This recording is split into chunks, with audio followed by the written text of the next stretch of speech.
let's get right. Marfoogle. Everybody on a Wednesday night, let's get right. Marfoogle. All right, what is going on, guys? It is Adam, a.k.a. Marf, and this is Marfoogle News. Today, we have a great show planned for you. We have a ton of stories to go over, so stick around. We'll be right back right after this.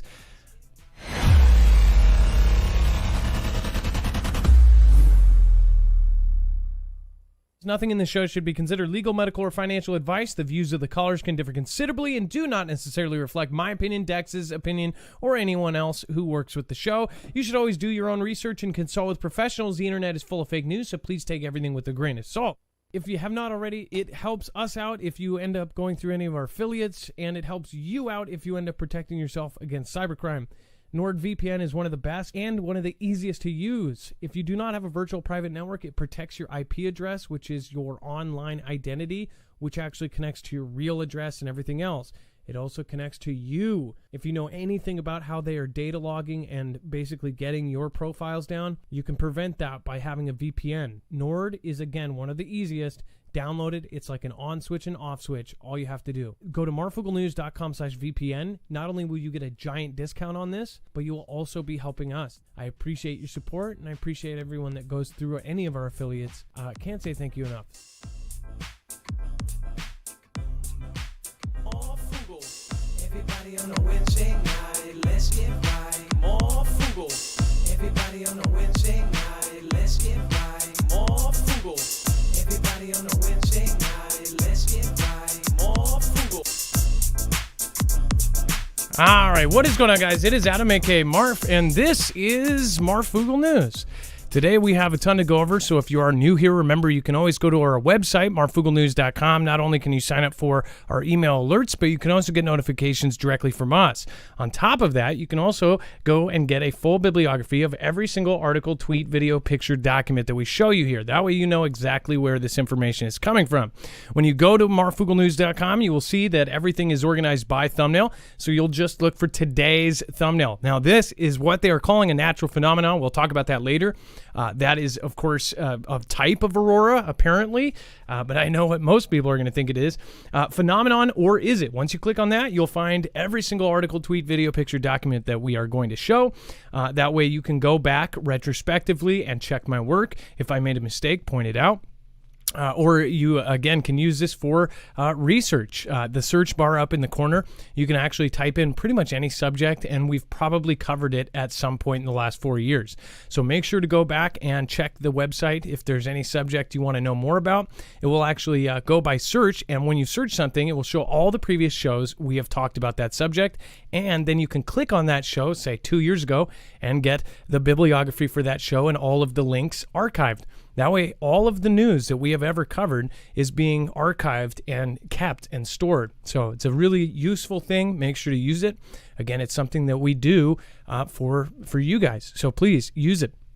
All right, let's bring my co-host / internet brother, Dex James. What is going on, and how are you doing? Well, hello, Adam, and hello, Foogle fam. I am doing just fine. Now, at the end of the show, Dex will go over some of the overflow. At the very bottom of our website, there is a yellow bar. That's the overflow content. That's the stuff that could not fit in the show or is too hot for TV. All down there is a whole nother show, so make sure not to miss that. Thank you, everybody that has already piled in. Noel J, Holiday Co., Wes Romans, thank you for being one of the last ones out last show. I appreciate that. And thank you, everybody, for popping in. Odd aurora like Steve phenomenon. They're calling it Steve, by the way. That's not me. Phenomenon captured by Michigan-based photographer. It says the ribbon was caused by the phenomenon known as Steve for strong thermal emission velocity enhancement. Yes, Steve. It says a rare type of atmospheric glow similar to polar lights, which can be triggered by a stream of solar plasma that is interacting with Earth's atmosphere and magnetosphere. Steve, first described in 2016 by skywatchers in Canada, can occur farther away from the poles than an aurora and is far less common. It said that for Isaac Diener, the atmospheric photographer based on the Kinawa Peninsula in Upper Michigan, the Steve on Monday, September 5th, was only the second he has seen so clearly in the 7 years since he started observing auroras. He says, you can't predict when it's going to happen, Diener told Space.com in an email, but it appears out of nowhere. So one thing I want to point out is, first of all, if you look at the image here, it looks straight up like a beam. And I'll actually get here one without the words there. This is, it straight up looks like some sort of beam. Now, I know that, of course, one part of our brain is going like, oh, hold on here. But again, they have only been observing this, I guess, well, according to this, 2016.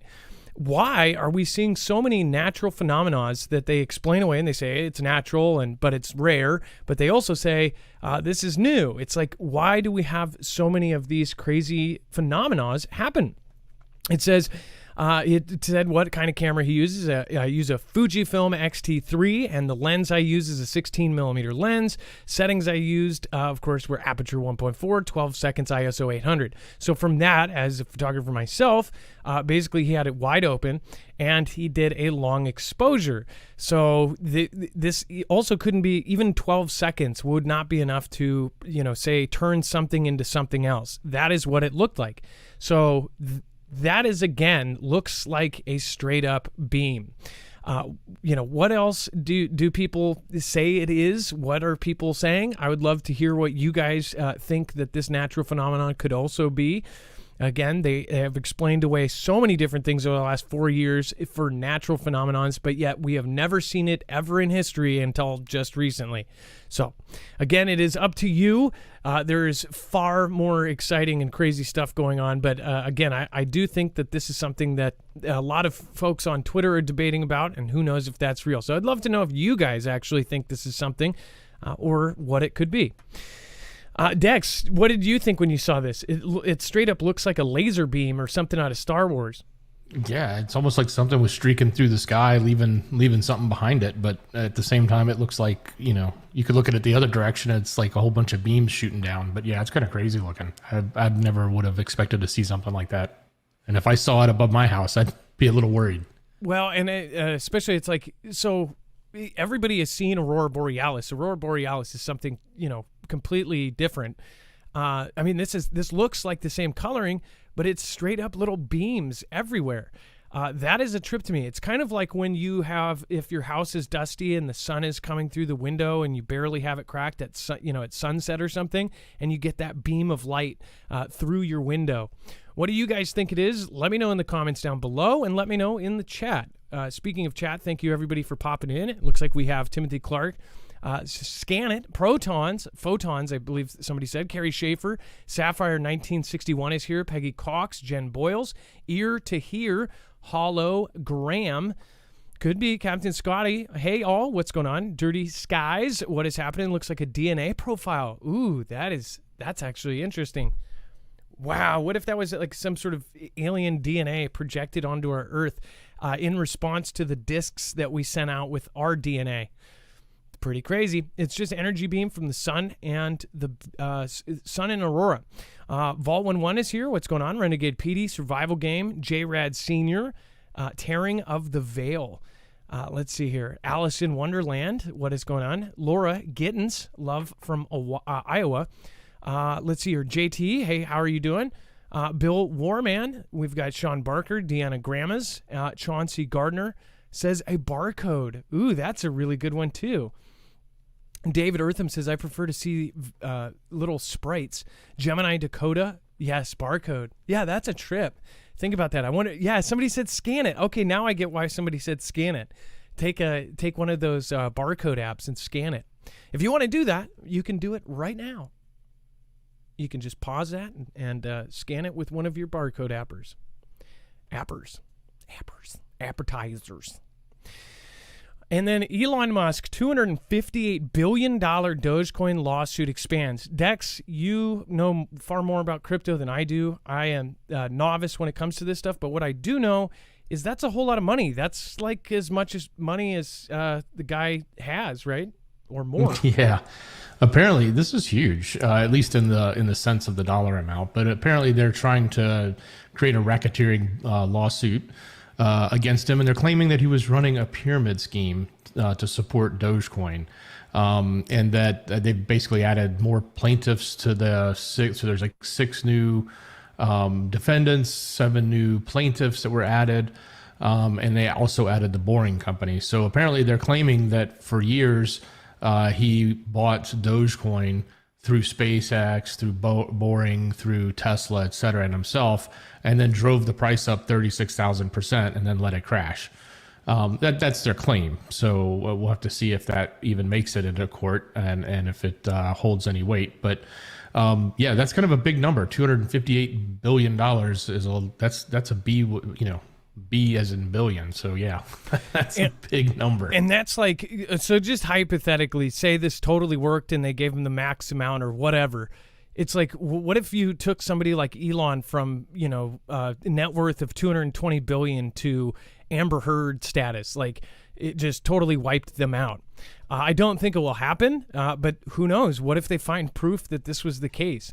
I thought the whole Dogecoin thing was weird. Obviously, I had a lot of people on DLive. Everybody is into crypto. I had friends on DLive invest in it when it was like a penny or something, or less than a penny. I think it was half a penny or something. And then it went up, and they actually did pretty well. It only went up to like 30 cents or something, but most of them put a huge chunk when Elon first mentioned it. And I think it was funny because that's when I think it was when he did that meme of Dogecoin taking over.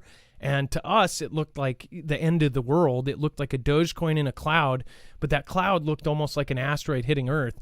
But when that happened, I believe that was around the same time that it just skyrocketed up. But either way, we'll follow it and we will give you guys updates.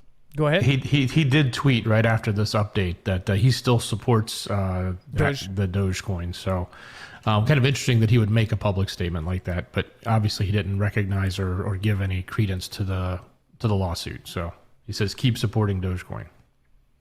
Well, we'll see. And then TikTok should be banned in every democracy, media mogul says. The boss of a German media conglomerate that owns U.S. outlets like Politico called Tuesday for a sweeping ban on TikTok, arguing that the video sharing app's ties to the Xi government constitute a threat to democratic nations. This is kind of surprising considering it's coming from one of the owner-founders of Politico. But it says Matthias Döpfner, the head of Axel Springer, argued democratic nations are naive and dangerous to allow TikTok to operate. It says TikTok should be banned in every version of that. And it says Döpfner said during an appearance at the Vox Media Code Conference in Los Angeles, according to the Wrap. Döpfner, whose company who owns Insider and Morning Brew, claimed TikTok is a tool of espionage that allows the Xi government to track the personal data of millions of foreign users. So there was we covered kind of every back and forth on this as far as when T-Man originally said that this thing was bad, and then it caused a big ruckus, and in fact, TikTok changed the way they did business. Dex, do you remember that? They basically said that they were going to have the American part of the app run by an American company, or how did that work out? And then essentially that company still lets them contact them, right? Yeah, that's how it was supposed to work, and then it never ended up happening completely that way, but they did say they would separate their data, and the company, and I say it didn't happen that way, there's still executives or there's still actions from Xi's country that can actually reach in and get to data. That was what we talked about last time, is that they still had that capability, and they certainly, while it may have a separate entity that they had created, that entity still was reporting to the executives over in Xi's country. So yeah, it's nothing has really changed from what we could tell based on what we've reported on in the from the news over the last, say, 6 months now. And TikTok is a subsidiary of Xi-based ByteDance. The popular video sharing app boasts more than 1 billion active users around the world. ByteDance, just like every other company there, if they are bigger, and most all of the companies have some sort of tie or contract or some sort of agreement with the government. The reason why they are big companies is because they are allowed to be big companies. There it works a whole lot different. It's not, you don't get a company that soars to the top without any help from the government. In fact, the only reason they are there is because the government allowed them to be there. Without that, basically they would be shut down like that. The government has the power just to shut down a company just because they don't like you. That is what the power in their laws and everything else has. So for them to be up that high and to be such a big company, already it's been shown that they had connections with the C, and the P. So for this to happen, and then for us to cover that they found out that current people in the Xi government were essentially somehow accessing this information, should show you all. Now, TikTok is one of the most addicting platforms that has ever been made. If you do not know the history of what has been going on with social media, what has been talked about in Congress, these apps, including the one that we are on, including, of course, Facebook was one of the worst offenders. They essentially had whole teams and social studies and all sorts of things trying to narrow down how to keep you on longer.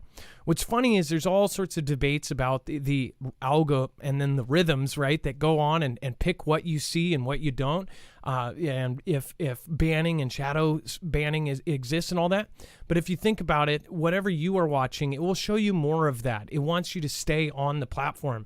The For You page on TikTok. What is really creepy about that is it really, really hones in. I feel like it hears things and then it shows you those things on the FYP page of it. Most of you already know this because you see the same kind of videos. You talk about something and then all of a sudden you get videos about that. People have wondered for years if they're listening. With this kind of app, it probably is. As much of the stuff that they've discovered and all the tools they've been using, I don't know if it's just really smart AI or it's actual access to your microphone and everything else. Remember, TikTok, recently Joe Rogan went over the TOS, the terms of service. And in the terms of service, it even says that they keep track of your keystrokes. So every time you're tapping, if you're on or off the app, it is recognizing if you type in something a bunch. So what I think is kind of odd is a lot of the people that have been on TikTok, they're finding out that their passwords have been basically compromised, and they're told through banks like Bank of America and things like this. If you have gotten a notice from Bank of America saying, "Hey, your password is this," then your password may have been compromised part of this thing. There was a big thing where all sorts of people were saying that the only app on their new phone or their prepaid phone was TikTok, and all of their passwords got out. Well, it's kind of funny that they keep track of all that. I'm not saying that that's what's happening, but again, why would it even keep the keystrokes? They say it's for your For You page. It's to zone in on you and to get you to keep scrolling. And yes, it is addicting. I've seen TikTok. I'm not going to act like I haven't watched TikTok. There's a lot of things that are going on in the world that are based on these TikTok videos now. Now you see articles that are based wholly around a TikTok video. So we see it all over the news, a TikTok video of people getting fired because of what they said on TikTok. Just recently, yesterday or Monday or something, a therapist got fired from her job for doing so. So it has now become part of social media. It's also become part of our culture to look at these 60-second to 3-minute videos. And it's completely destroyed everyone's attention span.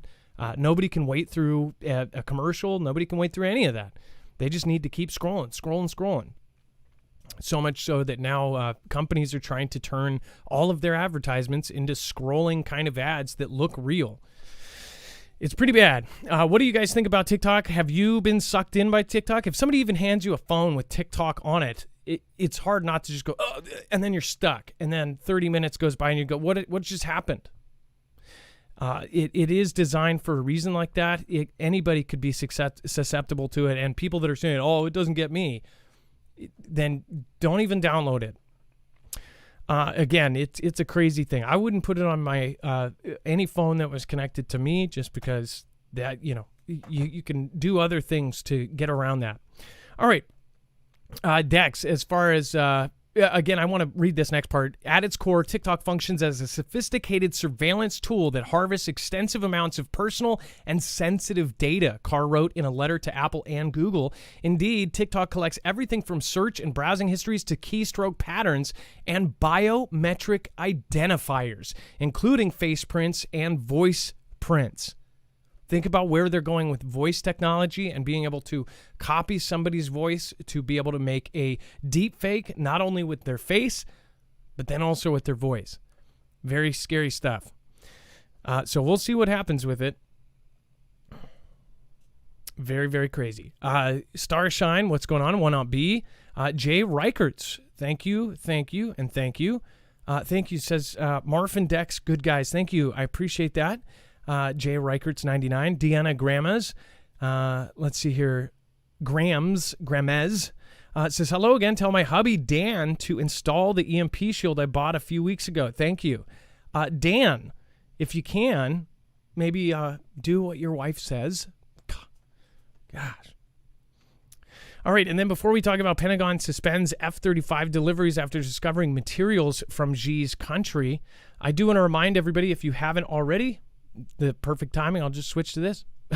Make sure to go over and check out our EMP shield. Go to marfooglnews.com/EMP and make sure to put in the code Marfoogle if it applies. Again, if you use that link, it should just bring you right through and get you a $50 off discount for every single device you buy. This can protect you against all three phases of an EMP. It can also protect you against solar flares up to 228,000 amps. That means a Carrington level event. The reason why we say this is a good thing is protect your car and keep your car running through an EMP or a Carrington level event. It would also protect your boats, your RVs, your motorcycles. Anything that rolls and moves most likely has an EMP shield for it. And then also they make it for solar generators and gas generators and even for your home. One of these wired into your home will protect an area of your home, anything plugged in within a certain distance. In fact, most regular size homes, it will almost protect the entire home. So again, make sure to go check out how far it can go out, marfooglnews.com/EMP. It's a veteran-owned business, and it's 100% American-made. Almost all of the Foogle family that have gotten this have said that they are absolutely amazing people. They go out of their way to help. All right, and then Pentagon suspends F-35 deliveries after discovering materials from China. It says the issue does not affect flight operations of F-35s already in service. So this is actually the second time in the last 5 months that things have been held up because they discover things were actually manufactured over in Xi's country. Dex, do you want to talk about this one? And sounds very similar, like deja vu, but it's not. Well, yeah, it does. So it looks like they found some metal parts specifically that were coming from Xi's country, and they're not supposed to be there or not supposed to be sourced that way.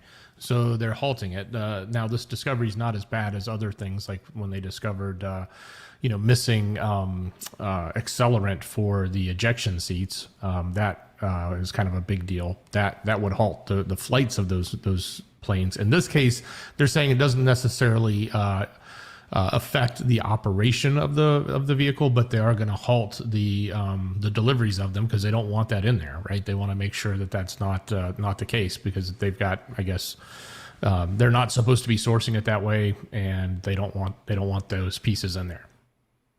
Are these the same F-35s that we have sold to other countries, including Taiwan? Yes. Yeah. So isn't it funny that because of something related to something with Xi, that these F-35s are being halted temporarily? And these are the same ones that they got really pissy and pissed off about us selling to Taiwan, which they consider a part of their country. And now, of course, they have this issue. It's just kind of a coincidence, don't you? Well, okay, it's not a coincidence, is it? At least my opinion, it isn't. It says the Defense Contract Management Agency notified that the F-35 Joint Program Office at the Pentagon on August 19th that an alloy used in magnets contained in the F-35's turbo machine pumps came from Xi's country. Lockheed Martin builds the overall craft, but the turbo machine is produced by Honeywell. Honeywell, that's... interesting in itself. It says, we have confirmed that the magnet does not transmit information or harm the integrity of the aircraft, and there are no performance, quality, safety, or security risks associated with this issue and flight operations of the F-35. Or at least that's what they say, but I just want to point out, why are they stopping it then? And basically, are they stating that it has any parts from that country, so they're not going to use it? It's kind of a big deal. All right, and then we have U.S. military is developing plans to open a new testing facility in Saudi Arabia.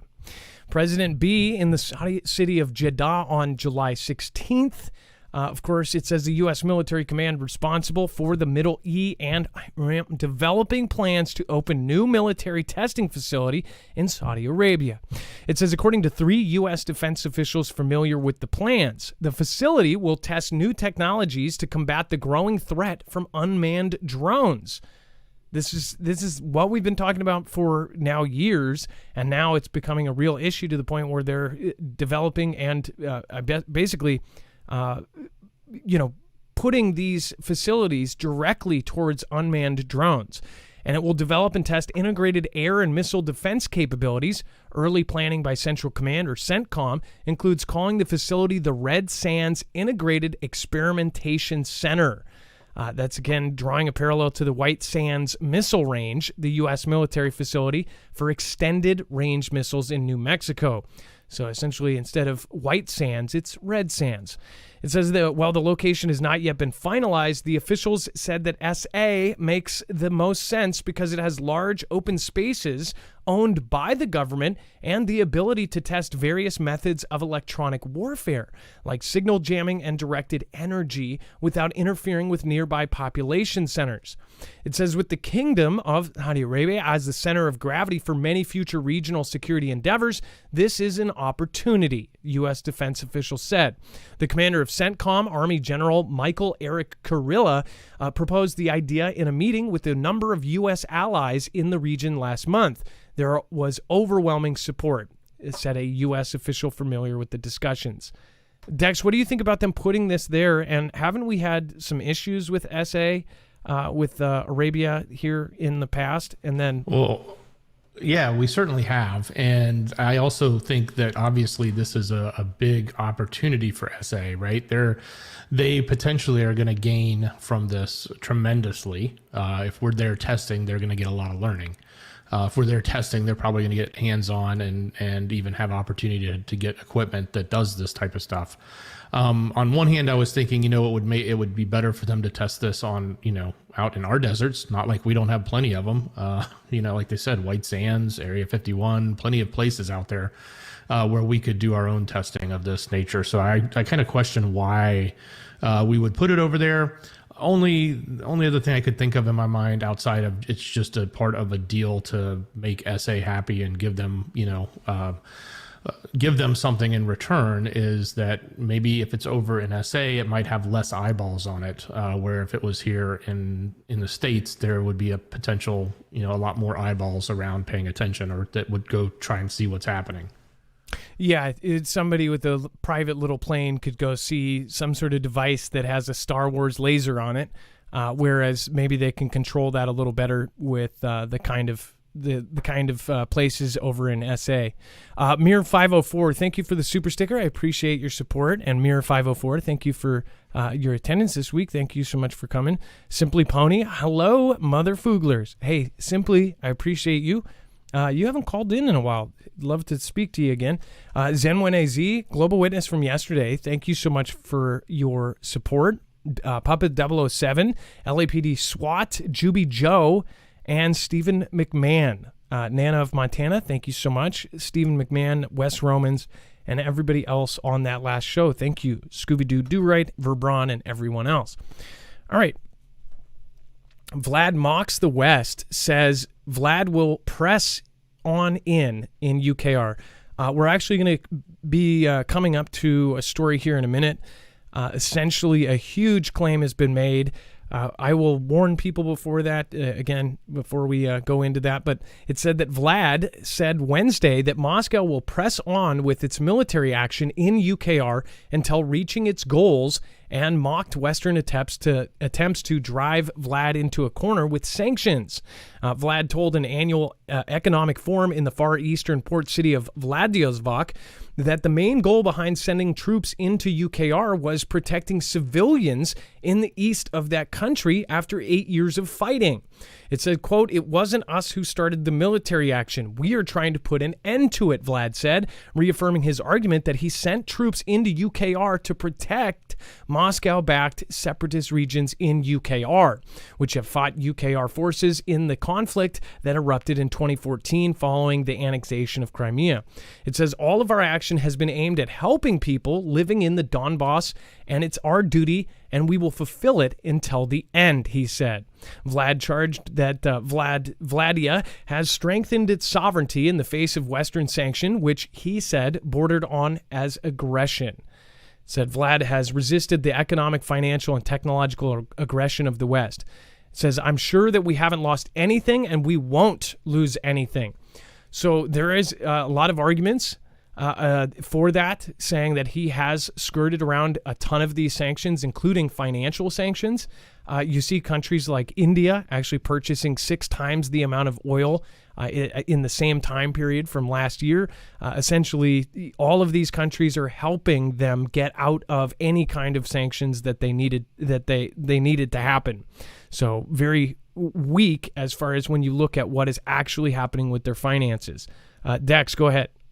Yeah, another part of this article didn't load for the screen, but it's on the website. He actually said there Wednesday as well, at that same conference, that he threatened to completely cut the energy supplies to the West if the West tries to cap the prices of their exports. So, he's, in addition to saying he's going to continue on and push on UKR, he's also saying if we come back, which we've been saying we're going to do, is we're going to put caps on that to stop the exporting, or stop his ability to gain all the money from exporting, which is what he's been doing.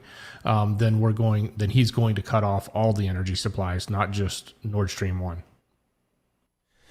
Which, if you did not know, there are protests all over the world, all over Europe, and including in Germany, where it looked like 100,000 people all went out to the streets to protest and to have Vlad turn back on this stuff, or to basically do what is needed so Vlad turns on the Nord Stream 1 again.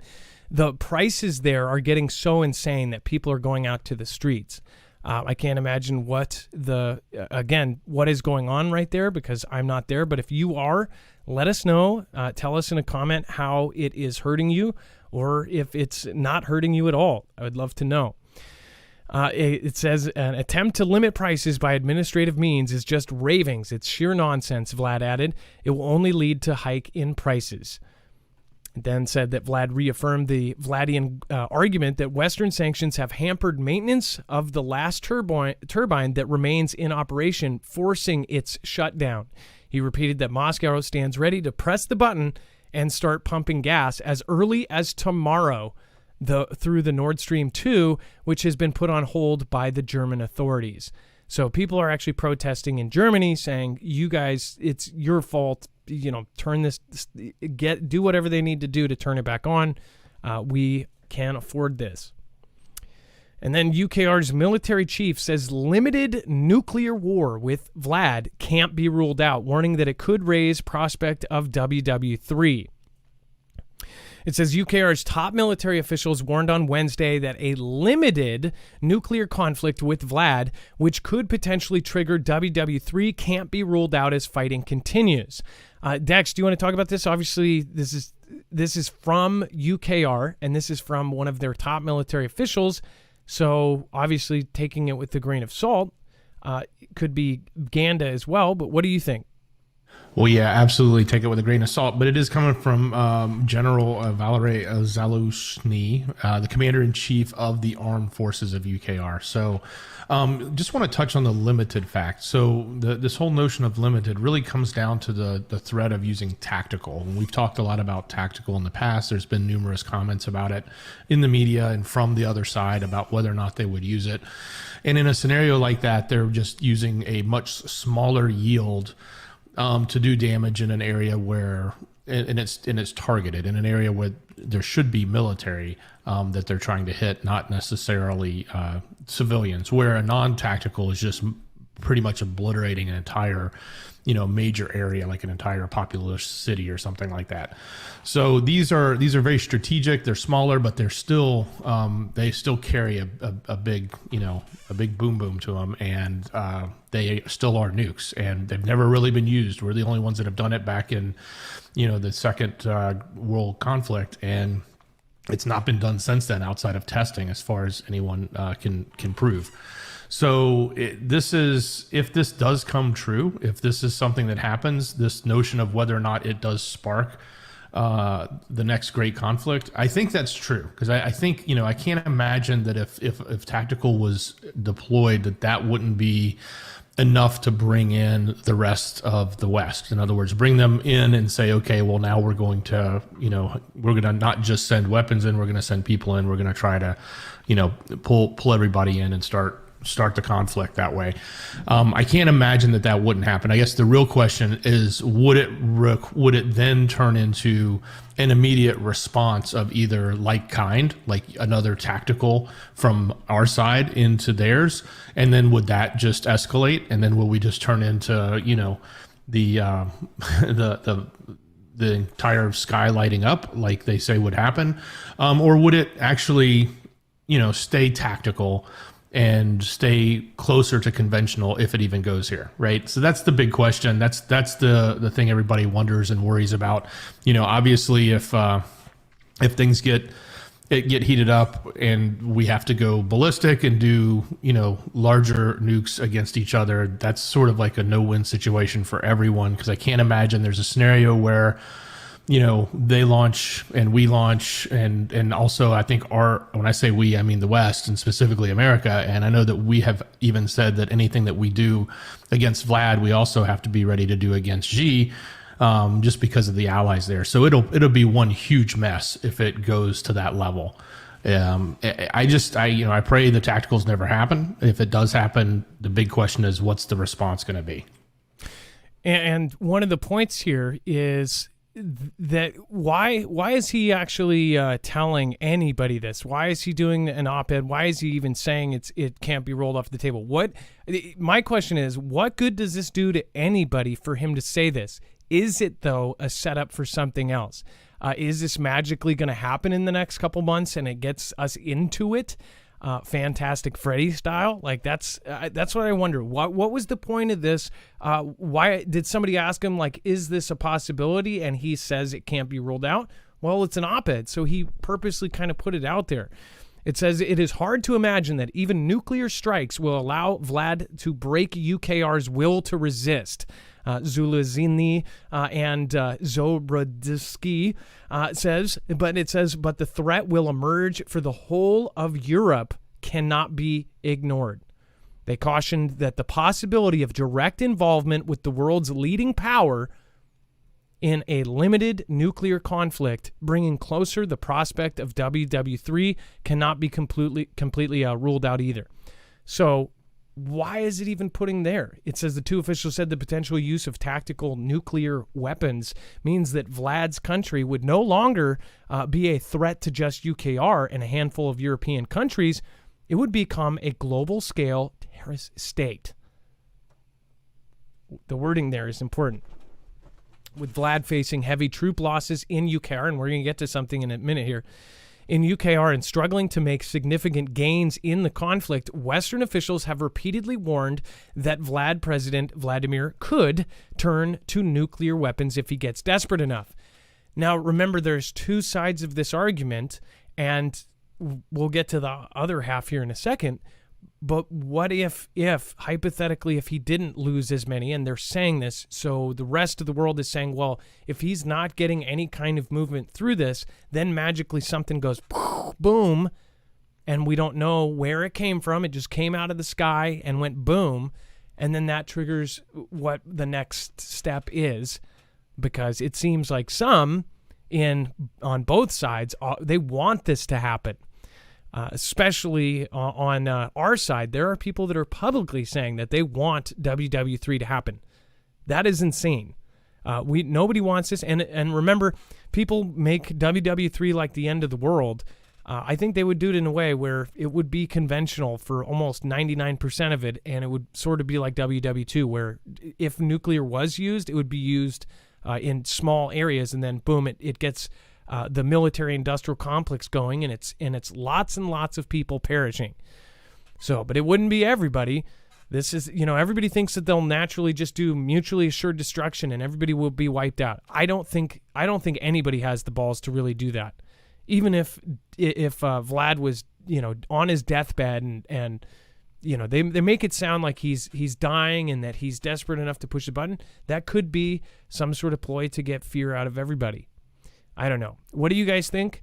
Obviously, take everything, absorb it, ask questions. Don't take anything.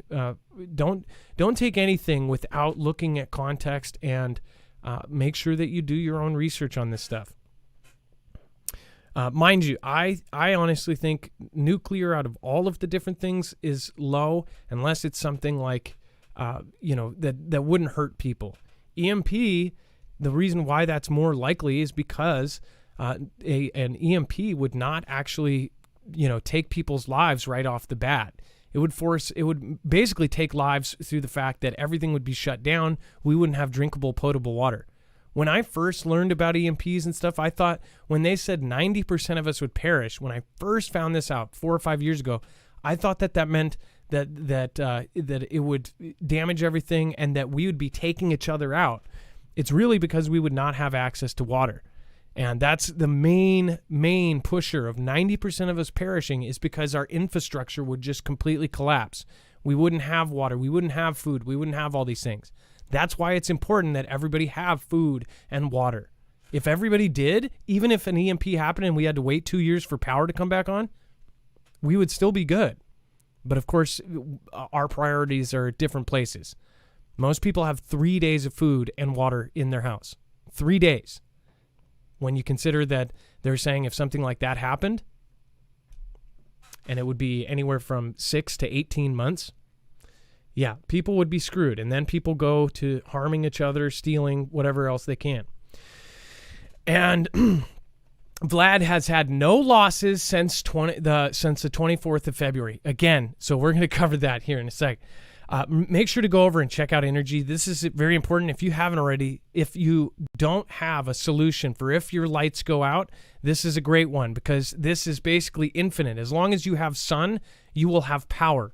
If you don't know why a solar generator is great, well, one, it doesn't take gas, so you don't have to store any noxious fumes, gasoline somewhere, especially if you're in an apartment. You probably can't anyways. Two, it can actually be charged as a battery bank. You can be charging it from your wall. You can charge it from your car. Again, you can also charge it from solar panels. This is really cool because it is actually modular, so it can be changed. It can be rearranged. It can actually be extended up to 96 batteries, each with 1,000 watt hours. So even if you just got the head unit and one battery, that's good enough for most people to get through a storm or to get through a couple days of no power. Especially this system, though, is really sweet because it is absolutely silent. Nobody will hear you 3 blocks away running a generator, and you can have it inside your home. There's no noxious fumes that come out of it when it's running. Also, this is great because it can be modded. It can actually triple the input. If you get a supercharger mod that goes in the middle, that actually goes in the middle, and it makes it so where instead of 400 watt panels, you can actually add 1,200 watt panels. So you can basically set it up and charge it extremely fast, about a third of the time it would normally charge with that. So this is a great system. It's something that is an investment. It's something that will last an extremely long time.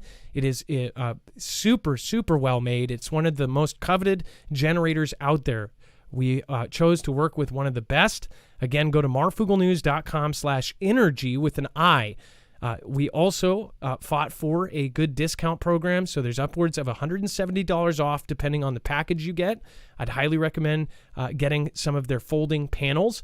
Those are portable, and one person could easily take 4 panels with them and the generator by themselves. Again, it wouldn't be fun to hike 100 miles with it, but technically you could if you needed to. All right, that's marfooglenews.com/energy, INERGY.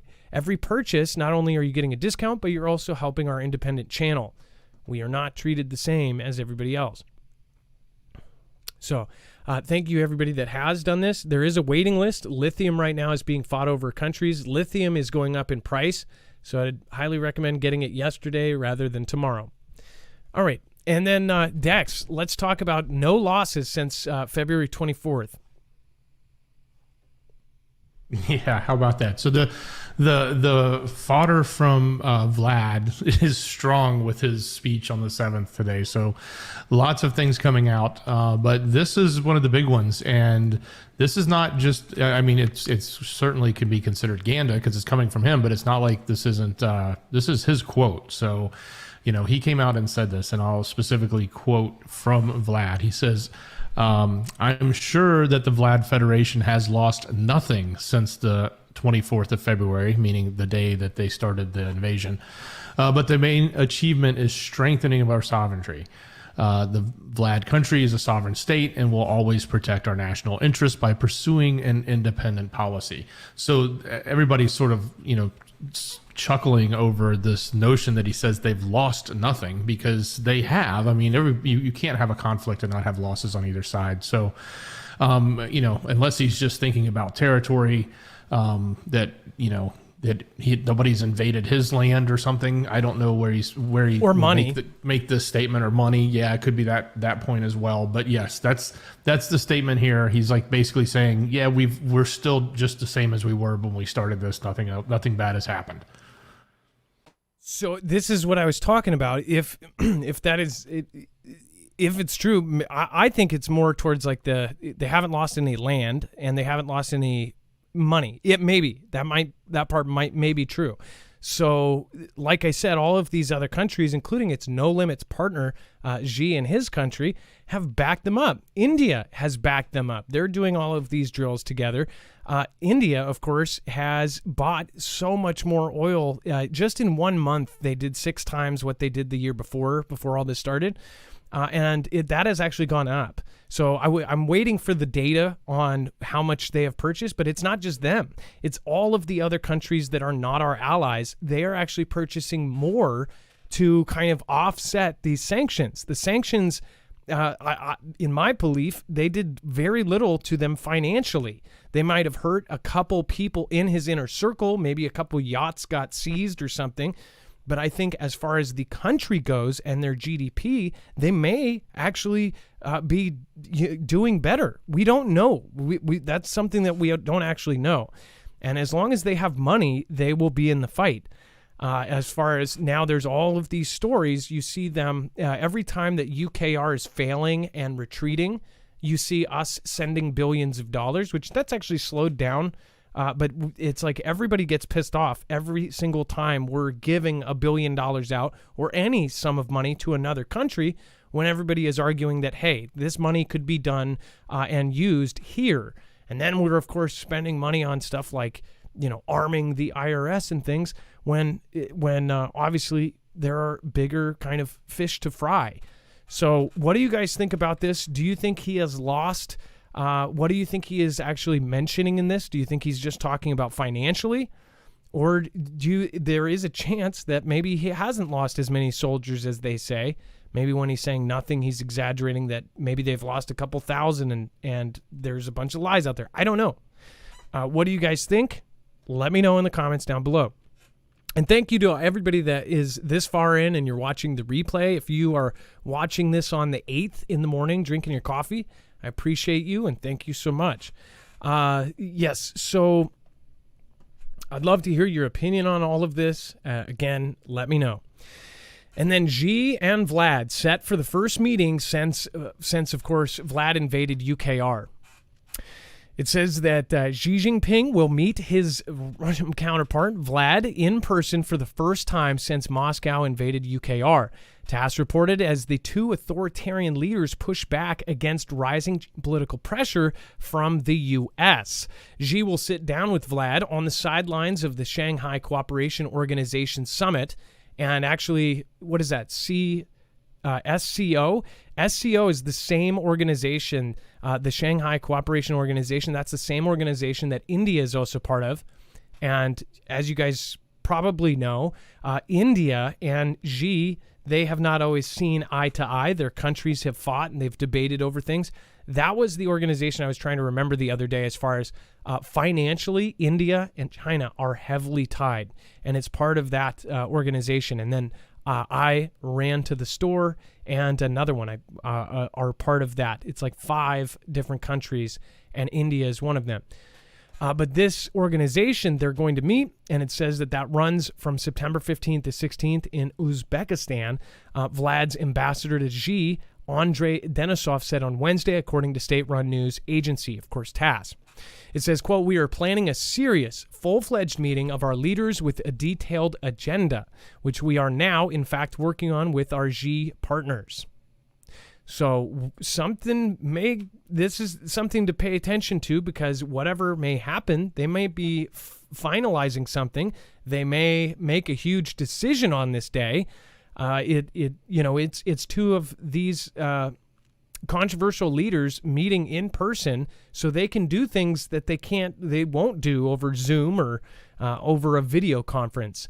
This is where people could really make a decision to start something, to stop something, to push something through, to make a pact, to exchange something without the rest of the world knowing. Dex, what do you think about this meeting? This is yet another one of the meetings between these very small handful of countries that are against us. Definitely something to pay attention to. These guys getting together, especially at this time, is something to pay attention to. And don't kid yourself. It's not like they can't pick up the phone and talk, right? And they probably do. But, an event like this gives them an opportunity to make bolder statements, to create initiatives, and or to start things and do stuff. So pay attention to this. It's also interesting that, we're seeing Xi get out of the country. Or at least get out of the, behind the protective walls and meet with people. So this will be sort of a big deal there too.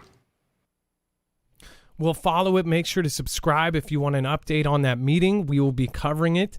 We may even do a short video covering it when it happens. So make sure to subscribe not only here, but to Marfoogle News, our sister channel.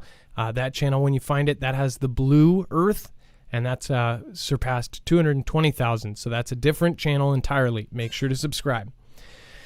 And then Ambassador hints at Xi's own special military operation for Taiwan.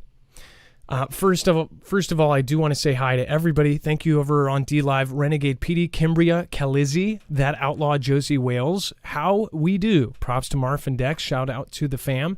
Thank you to all of your mods. By the way, thank you, mods.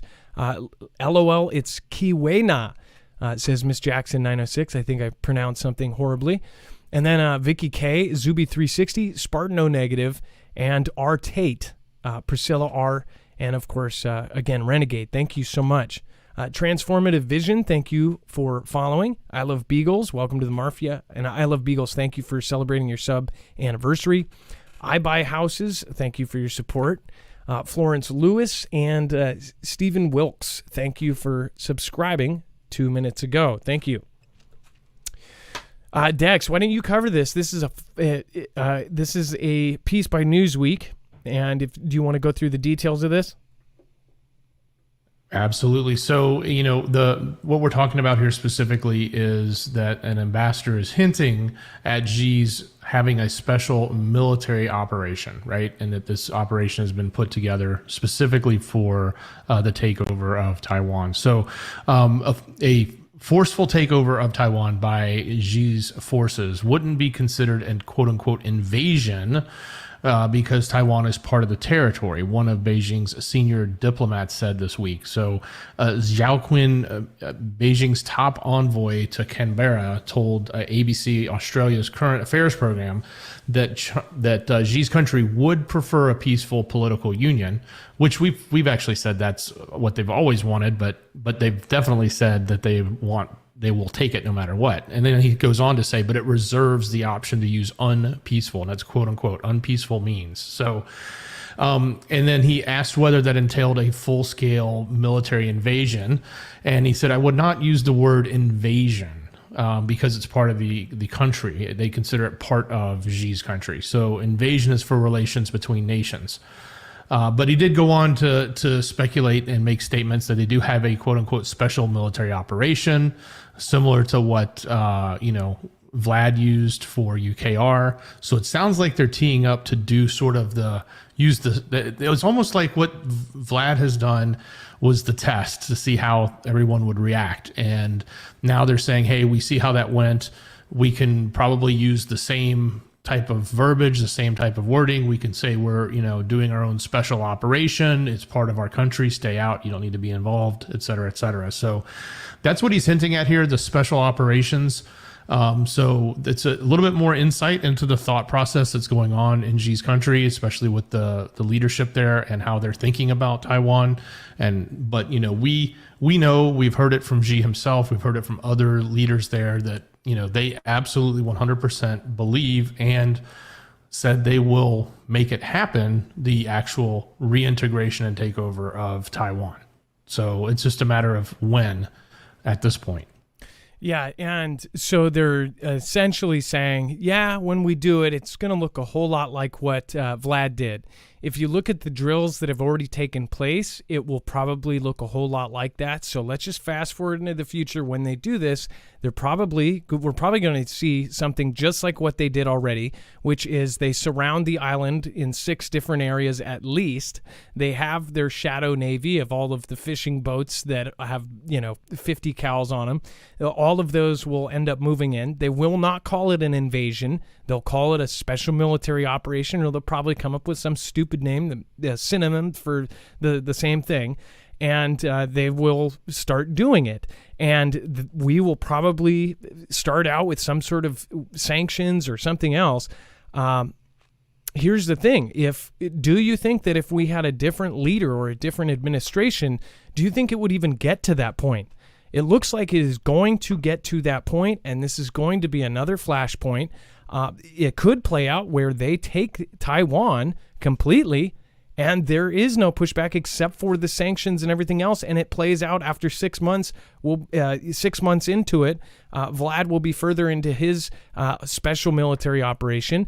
Taiwan will be virtually occupied, and we'll still be trying to do these kind of things. And our president will probably tell us, hey, don't worry about it, though. Everything is going to be made in America again. And we have our own chip factory. We don't need Taiwan. That's not really a prediction. That's what he said in one of his speeches before all of this happened. So it kind of sounds like they're preparing for this to happen anyways. And they know I don't think this administration would pull the trigger on anything with the wartime. But then again, even President B, maybe he misspoke. He's misspoke a lot, said that they would militarily step in.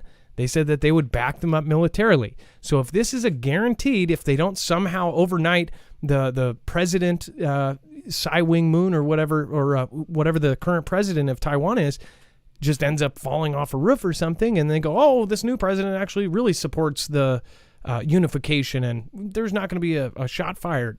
That could happen too.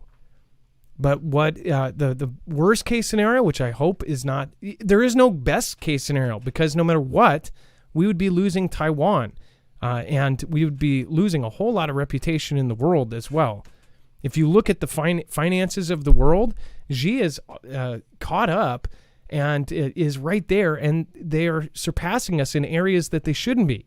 They now have the largest navy in the world. They may be working on the largest air force in the world as well. Think about a world run by Xi. Think about how they rule their people. Think about if that is worldwide.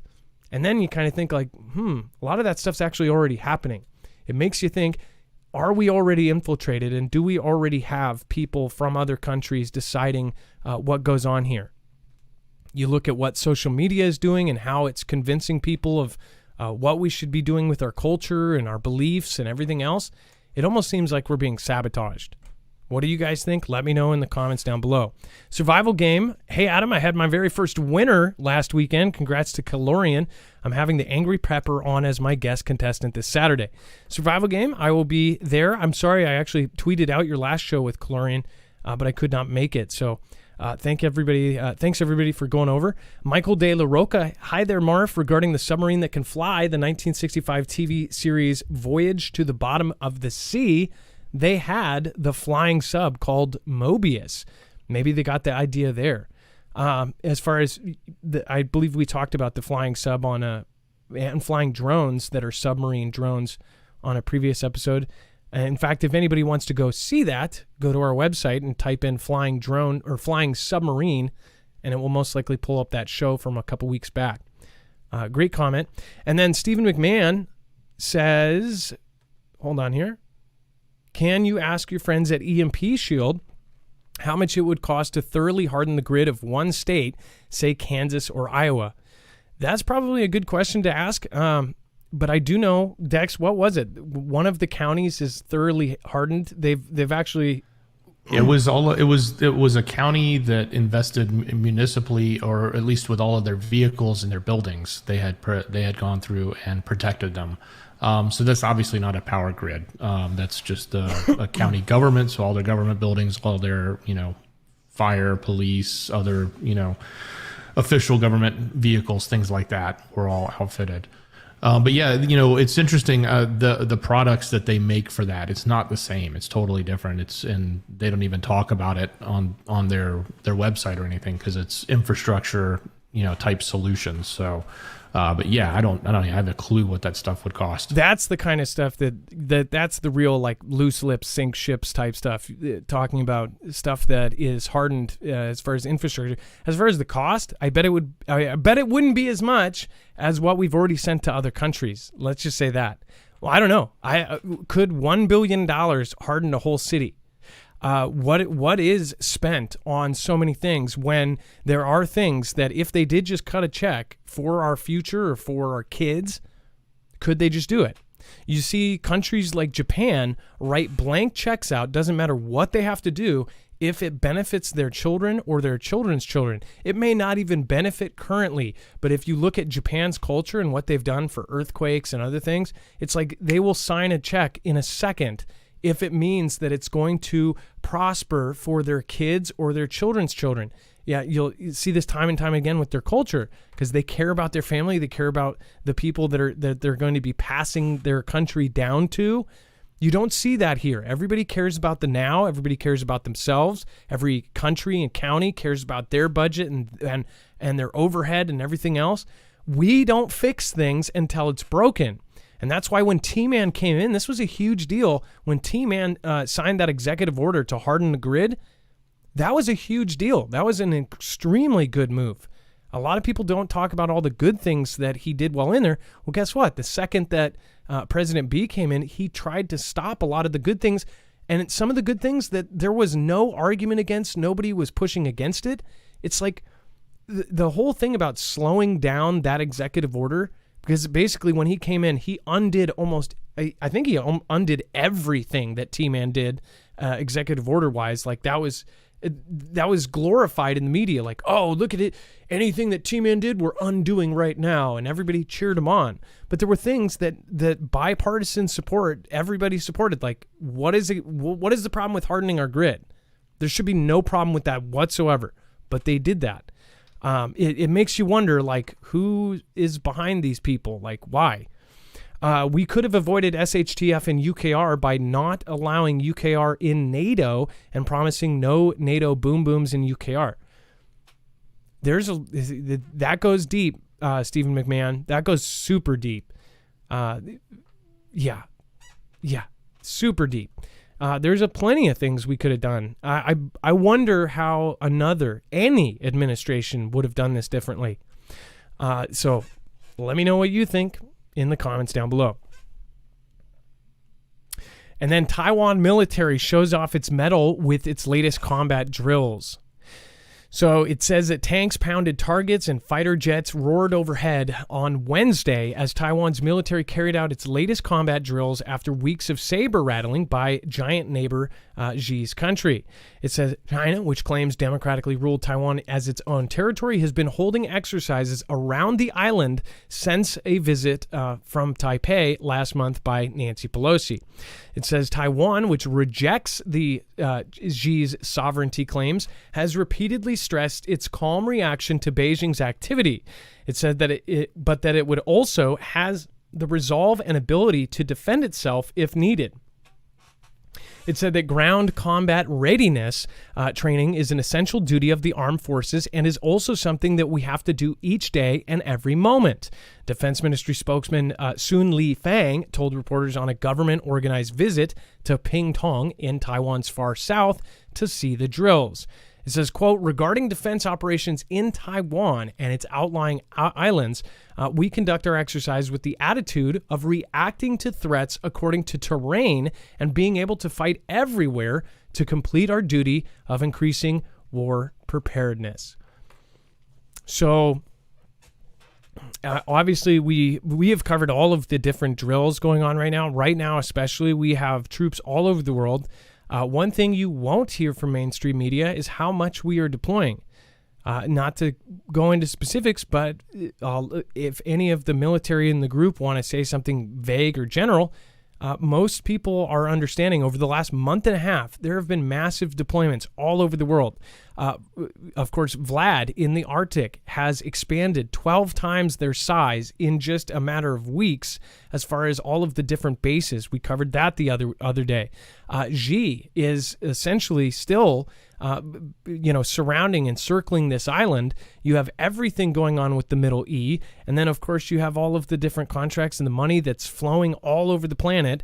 And we still have everything going on since 2019 with this Bravo Sierra stuff. So what do you guys think? Dex, what do you think about them doing these drills and showing off?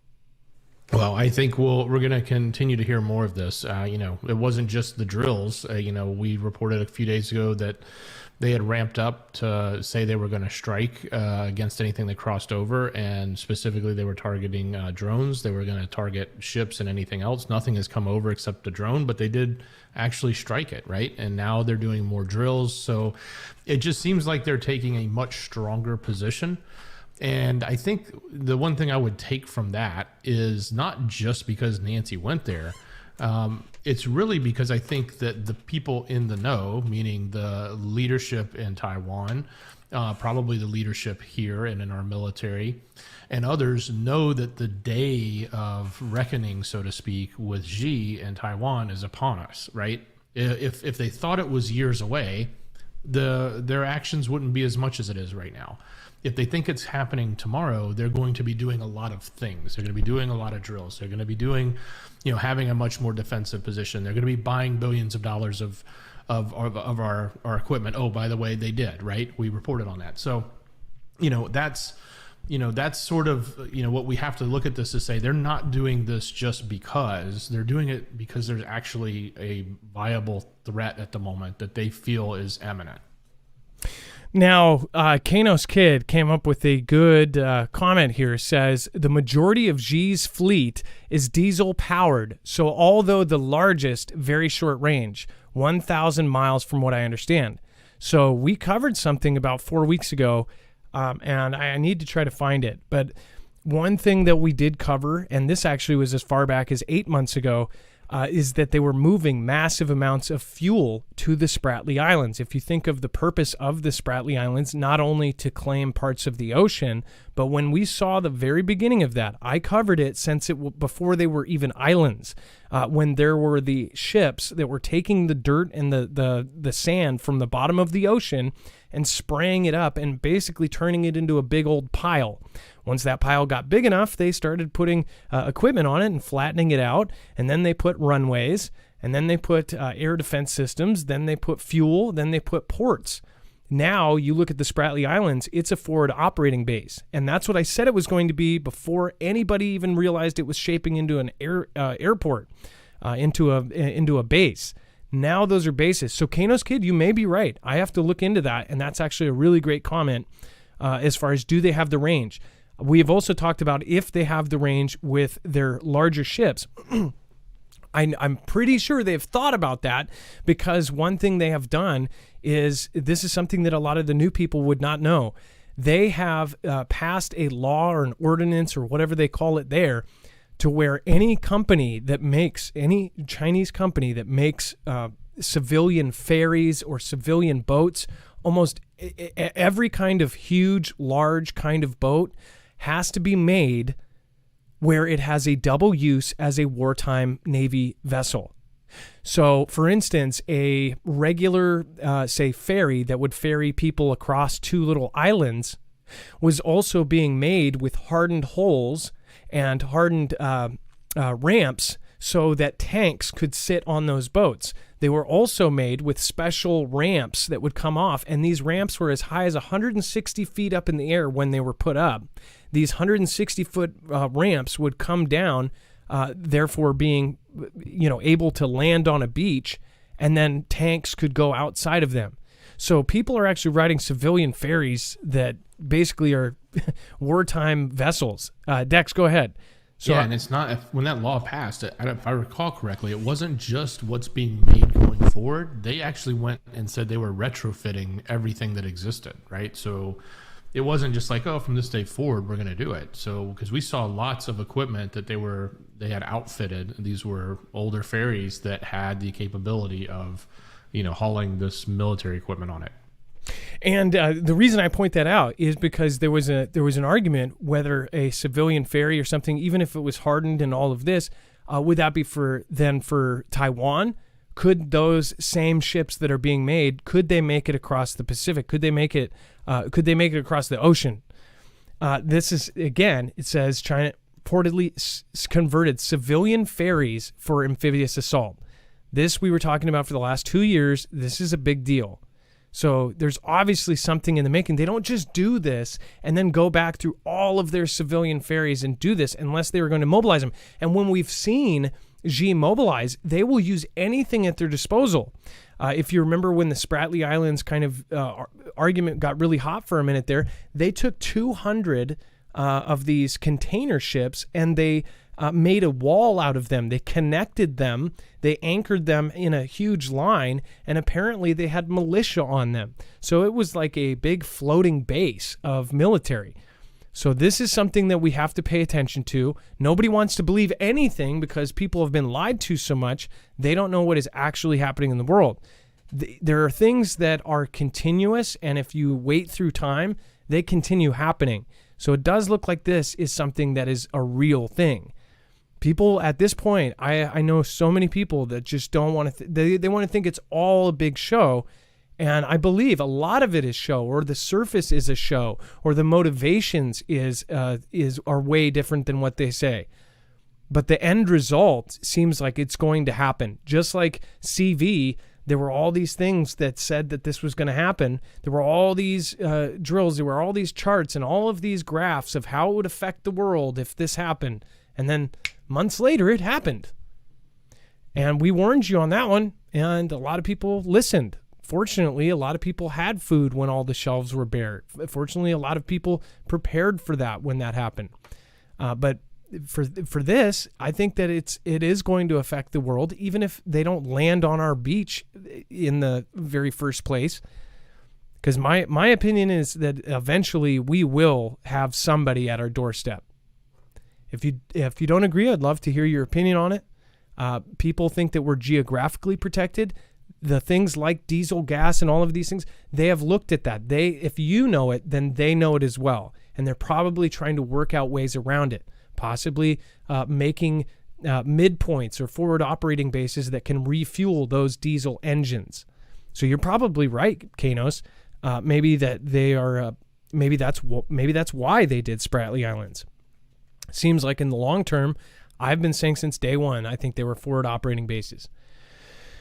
Make sure if you have food, then don't pay attention to this. But if you are one of the many that has 3 days of food in your fridge at any given time, then I'd highly recommend getting long-term survival food.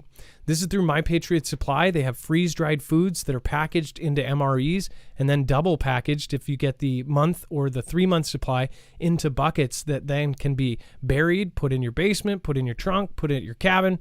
Doesn't matter what it is. Again, this is a great setup because it has all 3 meals of the day for whatever period you choose. If you want a 72-hour 3-day kit that you can put in your backpack, that is something you can do. If you want a 1-month kit, it will have all of the food you need for 30 days for one person, or 2 weeks of food for 2 people.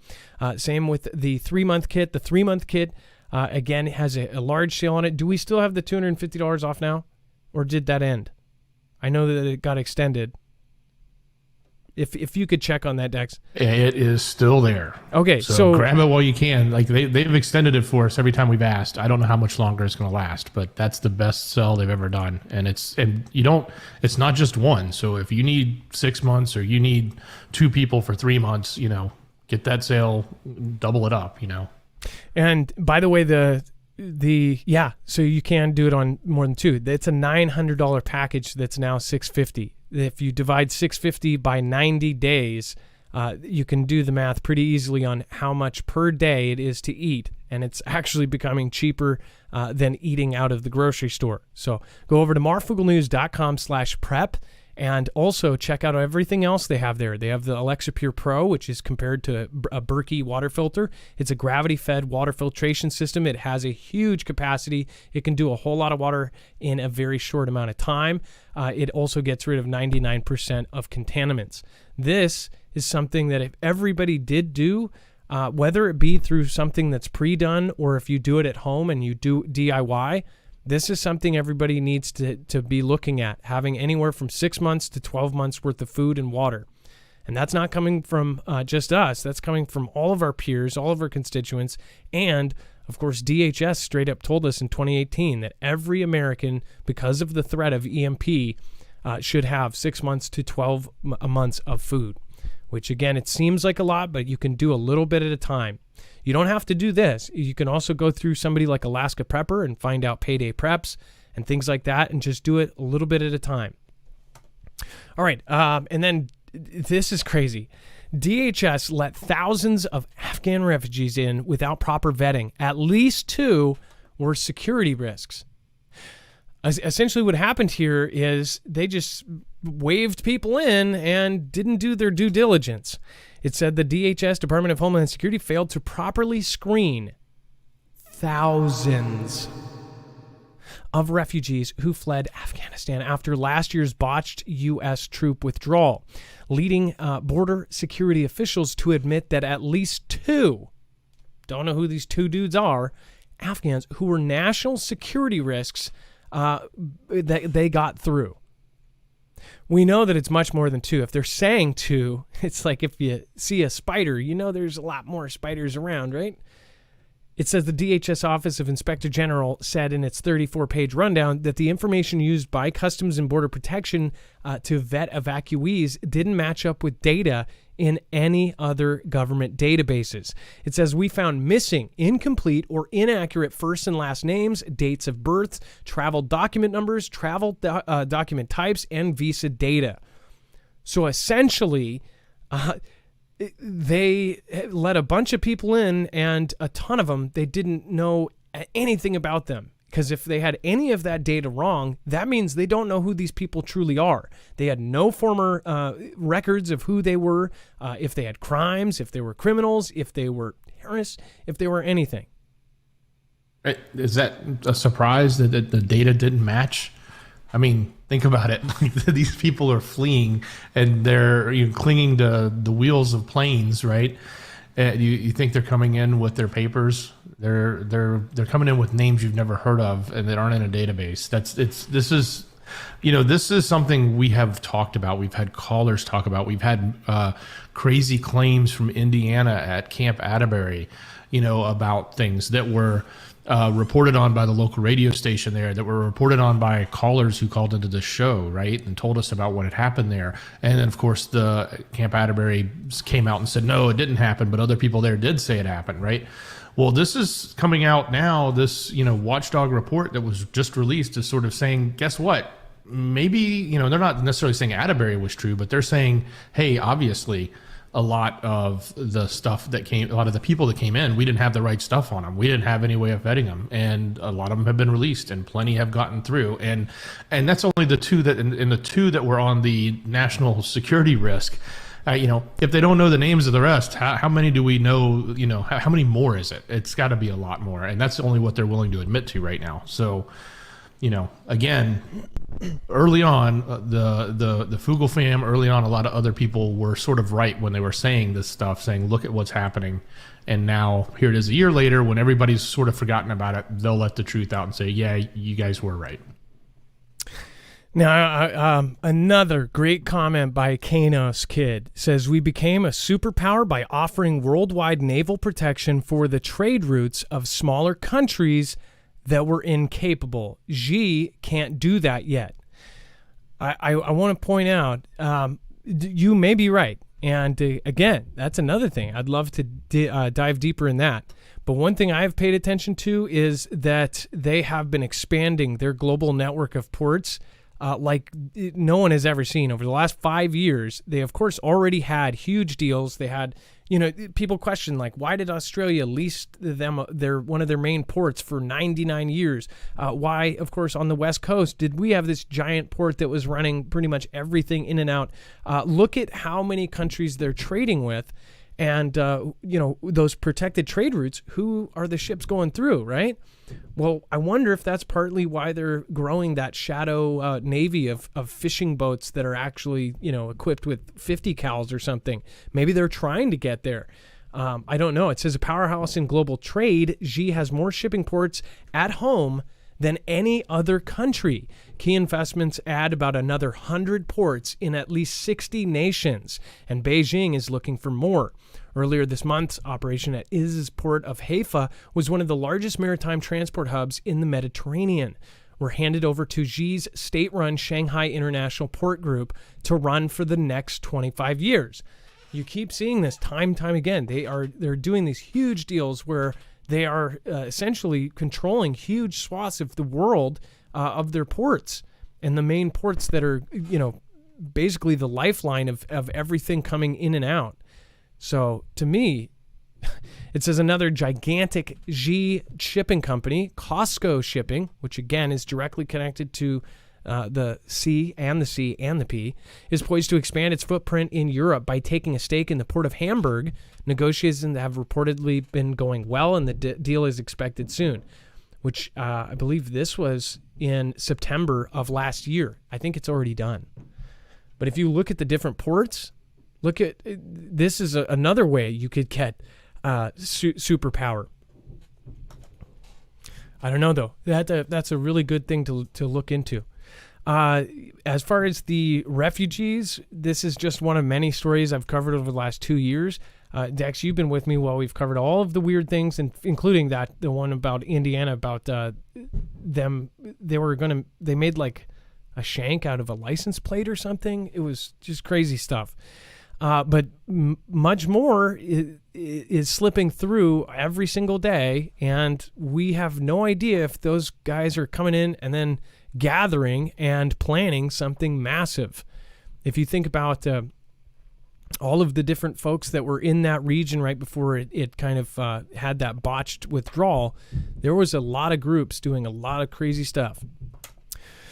So, again, this map, very useful. Those are countries with major Chinese port investments. That's a lot of them. All right, Dex, let's go. Do you think they're going to make special operations on those ports? Yeah, who knows? Or countries that they own a lot of the debt for? Do you think they'll just say, we got a special operation there? I don't know. I can see a speech with adorned in deep blood red. Oh, wait. No, that's... Oh, Let's go over the web-only content. We've got a lot of crazy stuff going on there and a ton that really just is unbelievably crazy today. Absolutely. So head over to marfooglenews.com and click on the thumbnail for the show. Or if you're on YouTube, open up that description and click on the show notes link. It'll take you right here. You'll get to all of the articles, everything that we've just went over, and then you'll get to this yellow section that says Overflow. And when you get there, you'll be able to see all of the other content that we're going to talk about right now. So there's been a lot of updates again, and we expect to see this daily, and you're going to see it here about what's happening with T-Man, what's happening with the investigation, the rhetoric going from both sides. So it's there. If you want to know what's going on, go take a look. There's some other interesting things happening about a woman who was jailed in Alabama. Interesting story there if you want to check it out. The Hillary claims she's not going to be doing anything, but also in the next big E, but also made another claim. So you want to see what's happening there. She's back in the limelight. For those of you that like iPhones, they just came out, the new one came out, and actually it's sort of a shocker that they did not increase the prices of everything else around us. The prices have gone up, but Apple said they weren't raising the prices. So I guess maybe there's some good sign in the tech space that we may not have some inflation in that particular department. Updates on Elon, some other stuff happening. A James Bond themed super yacht called 007 sinks within yards of a Greek beach. So if you want to see what's happening there, go take a look. That and a reward for some Vladian technology from a think tank, and lots of other news stuff we can't necessarily talk about and cover here, but go check it out, marfooglenews.com. Click on the thumbnail for the show. Scroll down to that Overflow, the rest of the story, whatever we couldn't fit in the show, and some other stuff that might make you say, If you're on YouTube, open that description, and it's right there. It's called Show Notes. There's a big one here, too, and it didn't fit into the main show, but it said that Elon Musk cited a Vlad speech in private text with a banker saying the Twitter deal wouldn't make sense, quote, if we're heading into World War III. That was a private text. So, anyways, there's a lot more over there. Make sure to go check out that article and more. Thank you, everybody, for popping in tonight. Thank you over on DLive. Appreciate you, Texas Rob 49. Guess who showed up for dinner? LOL. Hey, Texas Rob, nice to see you. Thank you for gifting out Marfia badges. I really appreciate that. Bug Nana, thank you so much. Kimbria, Kalizzi, Priscilla R, and everybody else that just popped in there. Thank you guys, and thank you for keeping DLive alive. Michael De La Roca, thank you so much for your support tonight. Survival Game. Chanel Beveliqua says, thanks for keeping us informed. Night fam. Again, Chanel, thank you, and thank you for your support. I appreciate it. Thank you, everybody that supports our independent channel here, and I appreciate everybody that keeps it peaceful. Thank you, your mods down there. They have done an amazing job. If you have not already, make sure to check out all of the mods' channels. Lisa R. Hall has been doing streams. Survival Game is going to be doing a stream on Saturday. Of course, her special guest there was mentioned earlier. And then, of course, Bones. We have Rip Curl. We have all sorts of great ones. Trinity, CJ Blaze. Of course, author in the mods. We have Chance Paladin. His book is available over on Amazon. All sorts of great people down there. So make sure to do that. Whitetail 7. Great people. Stephen McMahon. Let's hear. What makes it certain... Let's hear. What makes it certain bad agents have been sent here with the Afghanis is exactly what we would do. Yeah. Well, you mean like if our government sent in agents through a system like that, they totally would. All right. Well, thank you, Dex. Thank you for your service today. I appreciate you, and thank you for your mind. Much love. Great job, brother. It is now time for the shoutro. It's not an outro. It's not a shout out. It's a shoutro.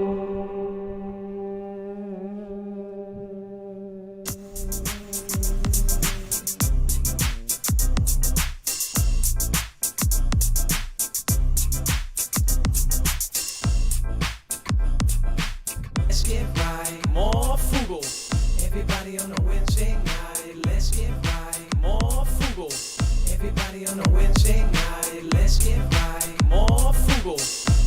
Everybody on a Wednesday night, let's get right, let's get right, let's get right,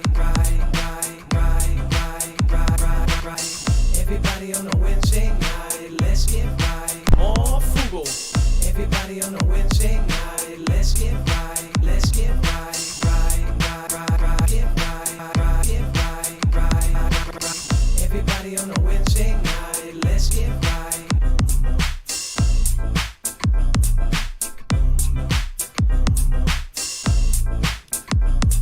Just a disclaimer, the music is not supposed to be good, it is supposed to be silly. This is the credits for the show where I say thank you to the people that matter most, you.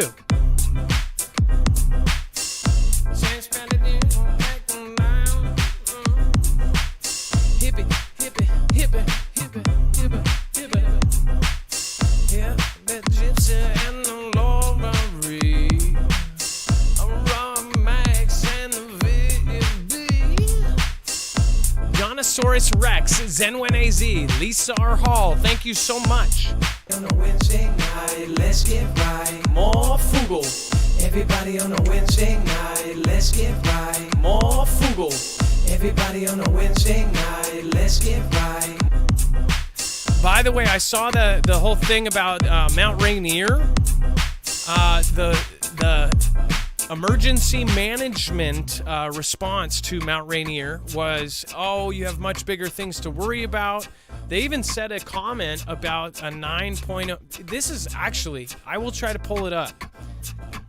They actually said something about a 9.0 earthquake. And they said in history, even a 9.0 earthquake did not trigger Mount Rainier or Mount St. Helens in the past. By the way, there was a cloud of stuff over it, so that's why people are saying it. I don't know if it was just weather. So I'll check on that, and I will get back to you right here. Make sure to join me over on Marfoogle Jams, where all of this silly music is stored. Lisa, how bring it on high. Lisa, how Elijah Lights and the Murphy's Law. No way, Andrew High. Jane Below, Chance Paladin, Texas Ride 49. Ooh.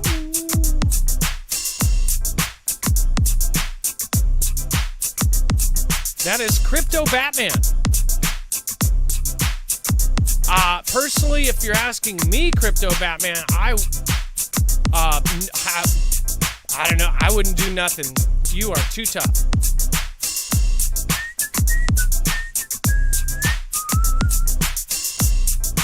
He's actually a crypto channel. He's a goofy guy. He's been on Dr. Phil. He's actually a super nice guy.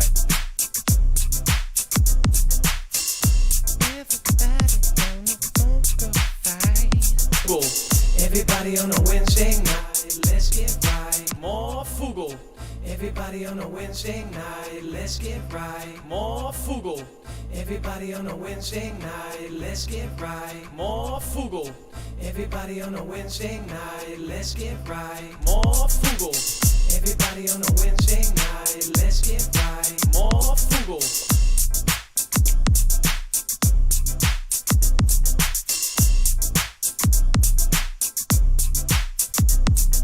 I think it was emergency management, or it might have been FEMA that actually responded to that. If Mount Rainier did go off, that would not be good for Seattle. That would be really bad. Some of this is what people are talking about. Okay, so look. That doesn't look like cloud formations, right? That looks like a volcano is about to erupt. But they are saying that it's probably just clouds. At least that's what I saw before the show. We will update you tomorrow on Marfoogle News. I got the VIP on B, Chance P, yeah, of course, Bud Linda G. Alright, with the curb pre. Creeper. Got the rip well hard, and the planet is going to do what it does. You can make it so in the major and the G-O huff. It's just warm clouds. Just warm clouds. It's just warm clouds. Press 1 for clouds, two for yeah. Everybody, let's dance on now.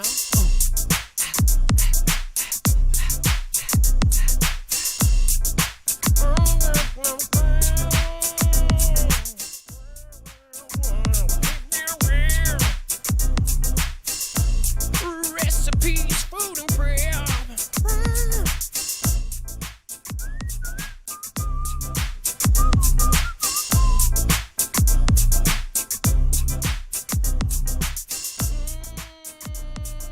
Yeah. Much love to the Fugle fam.